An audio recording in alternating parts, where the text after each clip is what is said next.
There is a battle underway for the soul of Hamilton, according to writer Stephen Dale. As he outlines in his new book, the city is no longer the steel town it once was. Will it be transformed by gentrification or a more broad-based urban renewal? Stephen Dale's book is called Shift Change, Scenes from a Post-Industrial Revolution, and he joins us now from Ottawa to explain. Hi. Hi, Nam. I really enjoyed reading this book. It seems like a lot of people have this love affair with Hamilton, even though they might not live in Hamilton. I mean, in recent years, Hamilton has been called Toronto's Brooklyn, and the city seems to be moving forward while contending with its past. In the book, you describe it this way: something is happening here, but as Bob Dylan sang, we don't know what it is. What were the competing narratives about Hamilton that you set out to explore in this book? Yeah, well, the first thing that really intrigued me was whether Hamilton was going to follow the same narrative that's been unfolding time and again in other cities across North America and around the world, where a town becomes hip, a former industrial town loses its former identity, and what was originally considered something déclassé becomes recast in the real estate narrative as something gritty, as people often remark about Hamilton. And the artists first start coming in, and then others follow, and real estate prices just get completely out of control. And that leads to mass displacement of the people who used to live there, who found a safe harbor. People who didn't have a lot of money, who could live a decent life in a town that was less expensive than the big metropolises. Those people get cast out. So that's the first part of the narrative. The other possible scenario is that a city like Hamilton, given its history of being quite an egalitarian place, of neighbors being concerned for neighbors, of issues of the city's population, people wanting to hang together and help each other out. That maybe this could lead to a different outcome where more people from different walks of life have a place in the city. They interact. There's a broad fabric of society. And that defies the experience that's been unfortunately so much the case in other cities. And I think the situation where we're at now is that it's not really determined what the outcome is going to be. It's very much the coin is in the air, and where it lands is something that a lot of different forces, different people are trying to determine, but nobody actually knows yet. And towards the end of the book, you talk about political will, maybe being able to navigate Hamilton in one way, and the future will show what it ends up being. But you mentioned some things there that I want to kind of pull out from what you just said. There is this old guard in Hamilton and this new guard in Hamilton. And the idea of Hamilton as a cool, affordable place for artists to live led to a lot of change in the city. You quote one person who says this about artists in Hamilton. You write, they've produced a brand for the city that was based on a previous identity that was under attack at the same moment that the redevelopers started moving in. I think the artists weren't the ones who killed or who broke the back of working class strength in the city, but they were definitely the ones who stuffed and mounted it. Is it fair to blame the artists or people who can't afford to live in Toronto for gentrification that's happening in Hamilton?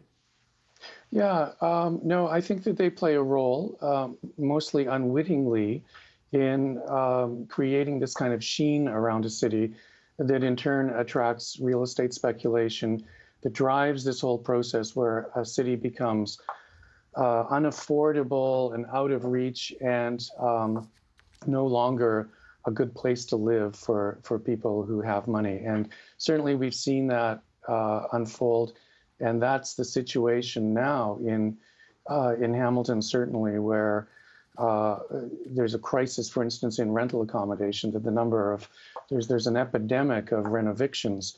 where properties all of a sudden become prime pieces of real estate that speculators want to move everybody out. And, we've seen a horrendous situation where the number of people living in encampments, on public land has grown enormously. So how much do artists have to do with that? Well, I think that there's this mythology that's developed, and it is in large part due to Richard Florida, the urban theorist, his views of there being a so-called creative class that moves into a city, and they, in Florida's view, bring the components of economic revival. They work in industries that are information-based or technology-based, and this changes the whole complexion of a town, and a city that was once stagnant becomes a hive of activity and economic growth and so forth. So an interesting thing is that Richard Florida wasn't really talking about artists when he said that. Who's he talking about? Well, he was talking about people who work in technology industries, people who work in public relations, people who work in lawyers, financiers, accountants. These are all, if you read the fine print, what Richard Florida describes as creative professions, the creative class, so-called, that is responsible for, in his earlier view, revitalizing a lot of decaying, formerly industrial cities. Well, Richard Florida, you write in the book, that you acknowledge that Richard Florida actually revised his theory. But what did he get wrong? And why doesn't that theory work for a city like Hamilton? Yeah, well, it's true. He has walked back that idea. And in subsequent writings, he said that, no, it's very important that we have to take a balanced approach and support people at all economic levels, and that's admirable, certainly.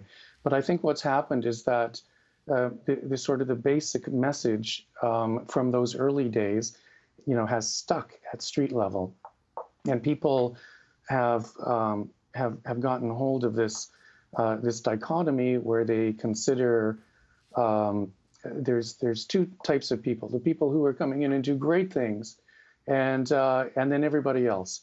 So, the fact that you sort of exalt a creative class sort of means by definition or de facto that that people who are in amongst other classes have less worth. So you'll have city governments allocating their budget on the basis of, yes, we want to attract these people who are going to be a big engine for our economy, and not looking at it in terms of making investments in a lot of basic services that benefit everybody across society. So there's a loss of the idea of the common good, and I think that in Hamilton, the really positive potential is that there are a lot of people in community organizations who are wanting to get back to that idea about a common good, and investing in the services and the civic amenities that are of benefit to people from across the social spectrum. Well, you do. Hamilton has been that city. I mentioned to you before we started taping that at one point my family was considering moving to Hamilton in 2016 because we couldn't afford to buy anything here in Toronto. Now, when you look at the prices in Hamilton, I think a lot of people in Toronto can't afford the prices in Hamilton. It makes me think about the people who were in Hamilton, what happens to them. But in Shift Change, you suggest that there is an off-ramp. You write, there are people in Hamilton who are audacious enough to think that their one-time steel town could chart a different course and defy a market-driven narrative so commonplace and so powerful that it sometimes seems almost inevitable. It's still a long shot, they say, and the odds get worse with each day that business as usual continues. But a rare alignment of factors and some potential quirks of timing indicate that humble Hamilton might become one of the rare examples of a more equitable form of urban regeneration. What are the factors that could make Hamilton more equitable? Well, I think one of them is that because of Hamilton's history as a place where there was a lot of community involvement, not just by major organizations like the trade unions, but also by the people who used to own the industries in Hamilton, like the corporate captains at places like Stelco, when Stelco used to be locally owned. There's this tradition that the community looks out for people who have fallen on hard times. Hamiltonians are no strangers to adverse events in their lives, layoffs, downturns in the industry, people suffering from industrial accidents and so forth, which really, in the past, in Hamilton's blue collar past, has created real hardship for people. And, historically, Hamiltonians have risen to the challenge.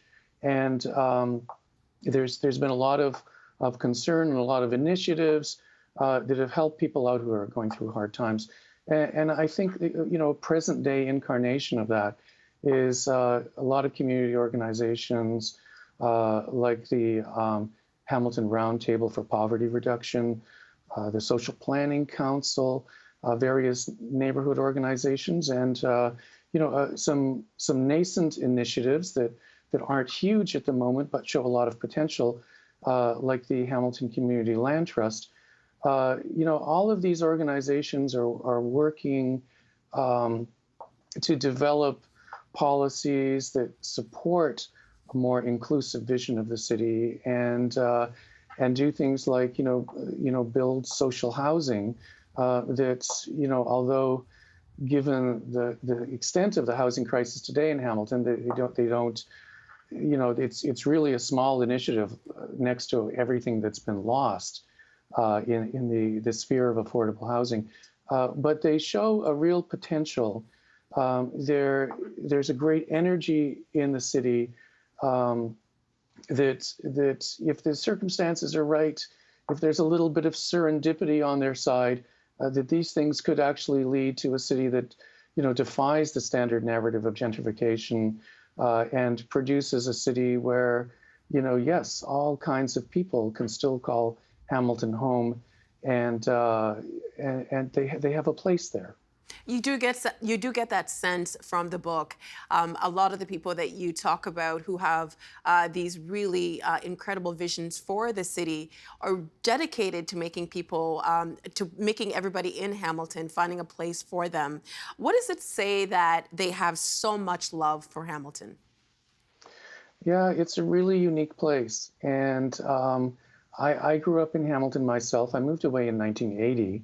And I come back periodically since then. And I've seen the different stages that Hamilton's gone through. It was really undergoing hard times in the 1990s when heavy industry was starting to fall off as, for instance, manufacturing essentially left Hamilton. But yeah, I still have a soft spot for the city. And I think that a lot of people who have stayed there, I was amazed when I started interviewing people that there were so many people who grew up around the neighborhoods that I grew up in, who decided to stay and sort of make the well-being of Hamilton their life's work. On the other hand, you've got a lot of people who moved into the city and, against the advice of, others from the places they came from, who would say, geez, why do you want to go to a place like that? It's, it's dirty. There's no culture. It's not Toronto. Despite that, they came to really love the fact that, the people, although people as individuals are very different, that there is a certain social culture in the place where people, are open and unpretentious and you can really connect with people in a way that you might not be able to, in a big city with a sort of more remote kind of mentality. I know that sometimes when development happens and gentrification happens, it can be a very scary thing for people. It can mean different things for different people. But who benefits from development? Yeah. Well, it's not a foregone conclusion from the outset who benefits from development. I mean, in the typical model, developers benefit from development. People with money benefit from development. Um, People who move in and find themselves, a nice place to live that they couldn't afford elsewhere. Those people benefit. Um, but do the people who used to live in the town before it started gentrifying, do they also benefit? Well, they can. Um, when you have in a lower income community people with higher incomes move in, then you've got a broader tax base. The question is, how is that tax base applied? Is the money that comes in as the city redevelops and redefines itself as quote unquote gentrification, whatever that means, and it means a lot of things when that takes place. Um, when that money starts flowing, how is that spent? Is that spent for things that are solely of advantageous to the so-called creative class, or is that something that supports services that everybody in the city, the newcomers and the old timers alike, the wealthier people and the more low-income people can benefit from? So I think these are the things that aren't necessarily defined and determined from the outset, but they are questions that are largely dependent upon that question of political will. Um, do the politicians, does the city, um, do the bureaucrats have that vision and the determination to stick with a vision that the bounty that results from the popularity of a place like Hamilton translates into benefits across society or not? So yeah, so we get back to this question of political will.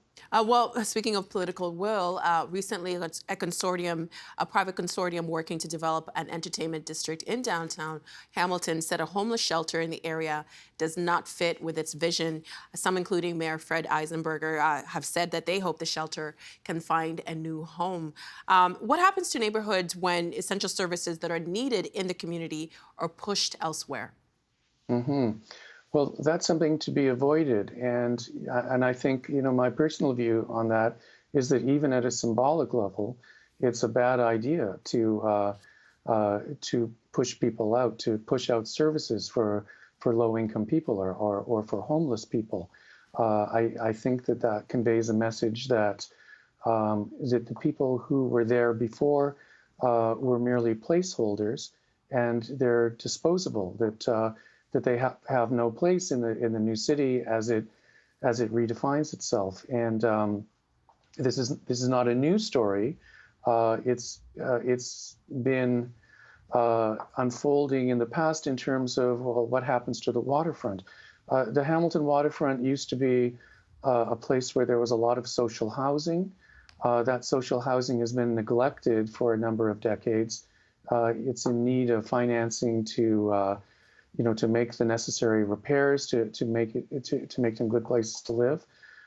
So there's been a question of, well, by the waterfront, do we keep social housing at the waterfront, or do we have some sort of a buyout, move the social housing elsewhere, and therefore the waterfront becomes, simply a place that's reserved for people who have lots of money and will enjoy and appreciate the view.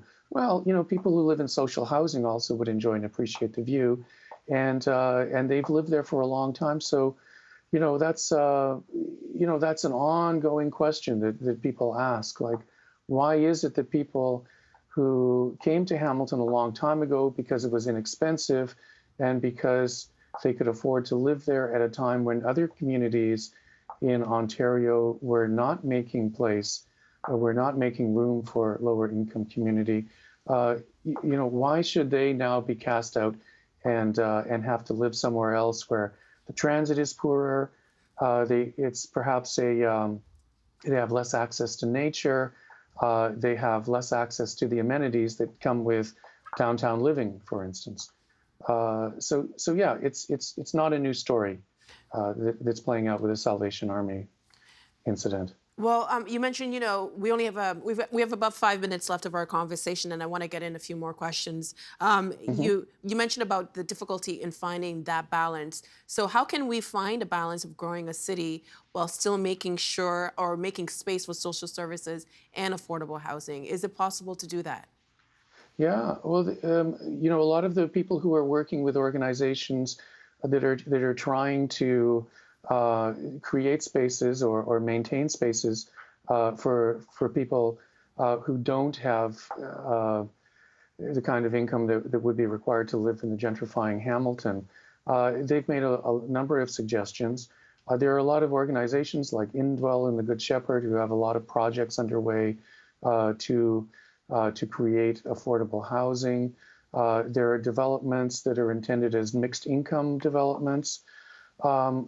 People who I've heard recently have said that what would really be helpful is if there was some sort of taxation on landlords or developers who deliberately keep buildings empty or keep units in buildings empty so that they can redevelop them. There's a lot of space in Hamilton now for people to live.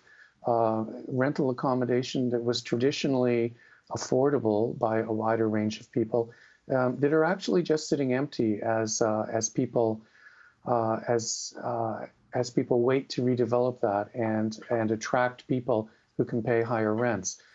So there's a wide range of practical things that can be done, and those can help ensure that yeah, there's space for everybody. Well, since your book came out, Hamilton City Council has voted to freeze its urban boundary and to increase the density within the city. Hamilton's light rail transit plan also received funding from upper levels of government. Will greater density in transit lead to more equity?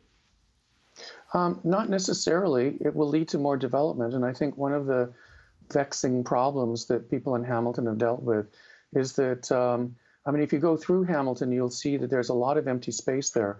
A lot of the old Hamilton over the past number of decades has been leveled and now sits as parking lots. And people were wondering, like, why a lot of the promised developments have not happened on those lands. One possibility that somebody in shift change remarked to me was that, well, maybe the people who move in to Hamilton don't move to Hamilton to live in a high-rise condo. They move to Hamilton to live in one of the old Victorian houses that has a backyard and a separate sort of space, which has long been unaffordable in Toronto. So I think the fact that the urban boundary has been drawn more tightly means that there will be pressure to build in Hamilton. That there will be that these empty spaces or low density spaces that can be redeveloped will be redeveloped. But the question as to whether that will lead to more equity, again, that's something that's not decided. It all depends on, whether there are conditions placed on that, whether the new developments have a mix of accommodation for people at different income levels, and whether social housing developments will be part of that mix. Again, do the decision makers have the mettle to be able to ensure that as redevelopment, which is much more likely, does go ahead, that redevelopment is something that will benefit a broad range of people? Well, Stephen, thank you so much for spending some time with us today. We appreciate it. And congratulations on the book. Hamilton sounds like a terrific place where community members come together, and I can see the appeal beyond the houses. I can see the appeal of why people want to live there. Thank you so much, and congratulations. Well, thank you very much for having me. It's been a pleasure. The Agenda with Steve Paikin is made possible through generous philanthropic contributions from viewers like you. Thank you for supporting TVO's journalism.